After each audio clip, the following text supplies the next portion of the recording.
Break के बाद आप सबका एक बार फिर से आपके रूबरू में बहुत बहुत स्वागत है। जैसे आप जानते हैं कि आज हमारे साथ है वो शख्सियत है जो एनजीओ से जुड़े हुए हैं, जो हाईली एजुकेटेड होने के बाद भी एक एनजीओ से जुड़े और उनका उद्देश्य क्या था, हम उसके बारे में भी चर्चा करेंगे। मैं आपसे यहाँ पे ये जानना चाहूँगी, जैसे हमने अभी आपसे जाना कि आपको जो प्राइज़ मिला था वो क्या उद्देश्य को लेकर मिला था और आपकी जो उपलब्धियाँ रही हैं, थोड़ा सा आप उसके बारे में बता रहे थे, तो हम यहाँ पर वही बात आगे लेकर जाना चाहिए। तो जैसे हम इस तरह के स्टूडेंट्स, उनमें ट्रेनिंग वर्कशॉप्स, ताकि उनको नए नए विषयों के बारे में जानकारी दी जाए। क्लाइमेट चेंज है, डिजास्टर मैनेजमेंट है, जो आने वाले विषय हैं जहाँ पे आने वाले समय में उनके लिए करियर और जॉब्स और अपॉर्चुनिटी निकलने वाली है। तो ये एक तरह से एक सस्टेनेबल डेवलपमेंट को हम इस तरह से देखते हैं कि नई पीढ़ी को भी तैयार करना है कि जो आने वाले चैलेंजेस हैं आने वाले समय में, उसमें वो अपने लिए करियर ढूंढ पाए। ना कि इस तरह से हो कि वो 10 साल या 15 साल बाद जाके सोचे कि अब आगे हम अपना जीवन कैसे चलाएंगे, अपना करियर कैसे चलाएंगे। वो समाज में योगदान भी दें और साथ में उन प्रोजेक्ट्स के माध्यम से वो अपने स्किल डेवलपमेंट भी करें। कल को जब जॉब लेने जाए तो उनके पास एक्चुअल वर्क एक्सपीरियंस हो, ना कि सिर्फ केवल डिग्रियां हो। आपकी संस्था अंतर्राष्ट्रीय संस्थाओं से मिलकर विद्यार्थियों के माध्यम से हिमाचली संस्कृति पर भी कार्य कर रही है, तो थोड़ा सा इसके बारे में बताइए। ये जो मैं पहले थोड़ी चर्चा करी थी, जो हमने वर्कशॉप्स परागपुर में और चंबा में करी जी, तो वो कार्यक्रम क्लिक अब्रॉड एक संस्था है जी, यूएसए की संस्था है। ये उसको बेसिकली इंडियन है, भास्कर कृष्णमूर्ति वो चलाते हैं इसको, पर वो यूएस में सेटल्ड है। तो वहाँ से क्या एक तरह से स्टूडेंट एक्सचेंज प्रोग्राम भी होता है और हम कैमरे के माध्यम से बच्चों को अपनी संस्कृति के बारे में जागरूक करने का प्रयास करते हैं। और कैमरा बहुत ही सशक्त माध्यम है इसमें एक बच्चों को टीचिंग लर्निंग के लिए, चीज़ों को समझने के लिए। मैं अपने एक दो कुछ अनुभव आपसे साझा करूँगा एक वर्कशॉप के। तो उसमें हम क्या करते हैं कि लगभग 30 छात्रों को एनरोल करते हैं फोटोग्राफी वर्कशॉप के लिए, और उनको कैमरास हम लोग देते हैं फ्री में 10 दिन के लिए, और उनको अलग अलग थीमेटिक एरियाज में बांट देते हैं, जैसे वुमेन, फैमिली, बिजनेस, एनवायरनमेंट, इस तरह के 5-6 अलग अलग थीम्स पे ही उनको फोटो खींचने होते हैं अपने घरों में या अपने जीवन में वापस जाकर। जी। तो एक दिन छोड़कर तीसरे दिन वो वापस आते हैं। जी। फिर उस थीम के फोटोज उनसे चर्चा की जाती है कि फोटो में उन्होंने क्या देखा, क्या समझा, क्यों उन्होंने फोटो खींचा। तो एक मुझे आज भी याद है, एक छात्रा को थीम दिया था महिला और बच्चे। तो उसने अपनी माँ के फोटो खींचे थे बहुत सारे काम करते हुए। तो जब हमने उससे पूछा कि तुमने माँ के ही फोटो क्यों खींचे अपने, और कुछ क्यों नहीं खींचा, तो कहता मुझे आज से पहले मैंने कभी रियलाइज ही नहीं करा कि मेरी माँ घर में इतना काम करती है, और उनके सुबह से लेकर शाम तक काम करने की वजह से हम बहुत कंफर्टेबली अपनी पढ़ाई लिखाई सब कर पाते हैं। जी। और मैंने अपने आप से लड़की ने कहा कि मैंने अब निर्णय लिया कि मैं घर में अपनी माँ का भी सहयोग करूंगी अलग अलग काम करने में। तो इस तरह की बात अगर हम बच्चे को ऐसे समझाएंगे तो वो शायद कभी नहीं समझेगा। जी बिल्कुल। लेकिन कैमरा के माध्यम से उसमें एप्रिसिएशन आ गई अपने परिवार के बारे में, अपने समाज के बारे में।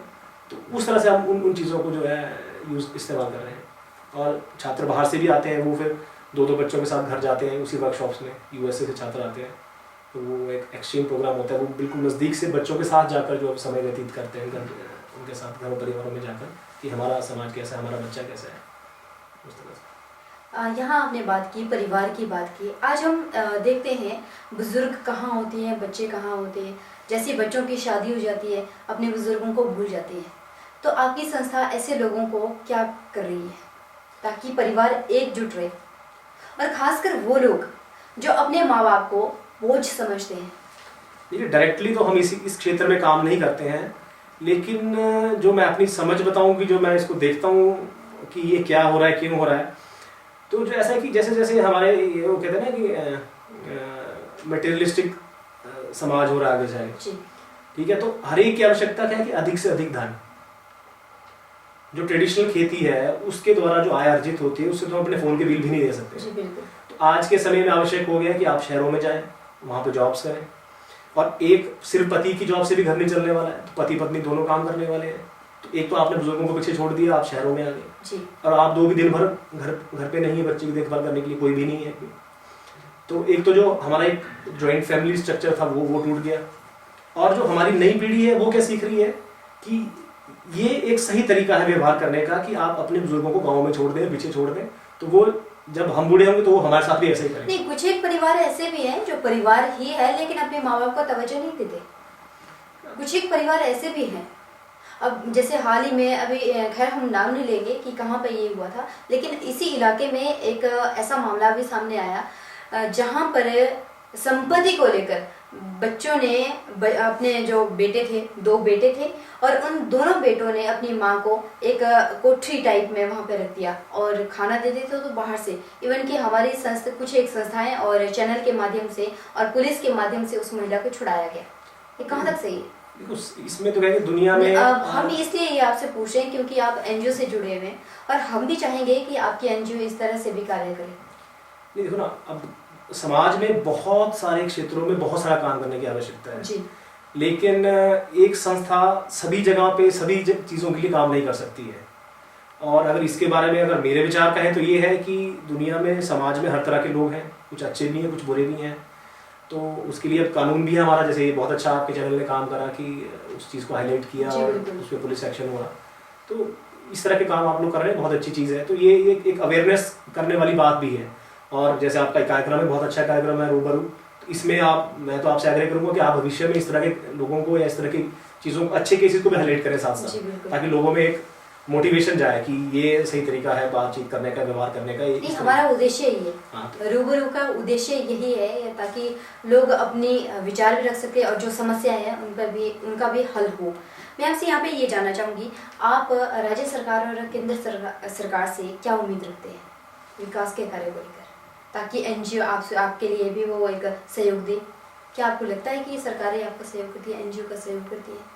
नहीं, देखिए, सरकार तो अपने स्तर पे काम कर रही है, लेकिन सिर्फ सरकार ही सब कुछ नहीं कर सकती है, ठीक है ना। अगर हम कार्य करने के लिए आपको भी तो सहयोग की जरूरत पड़ती है। नहीं, सहयोग तो रहता है सरकारों का, बहुत से कार्यक्रम हमारे सरकार के साथ ही चलते हैं, कुछ प्राइवेट फंडिंग के साथ चलते हैं। तो सबके साथ मिलजुल कर काम होता है, सभी समाज का हिस्सा है, कोई बिजनेस है, कोई कंपनी है, वो भी समाज का हिस्सा है।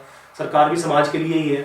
हाँ, सरकार का थोड़ा सा ये रहता है कि जो काम करने का तरीका है वो एक ब्यूरोक्रेटिक अप्रोच है, उसमें समय लगता है, चीज़ें धीरे काम करती हैं और चीज़ें एकदम से बदलती नहीं है, नए आइडियाज़ हैं वो एकदम से अडॉप्ट नहीं, तो उसमें समय लगता है। जितेंद्र जी, मैं यहाँ पे आपको रोकना चाहूँगी क्योंकि वक्त हो चला एक छोटे से ब्रेक का।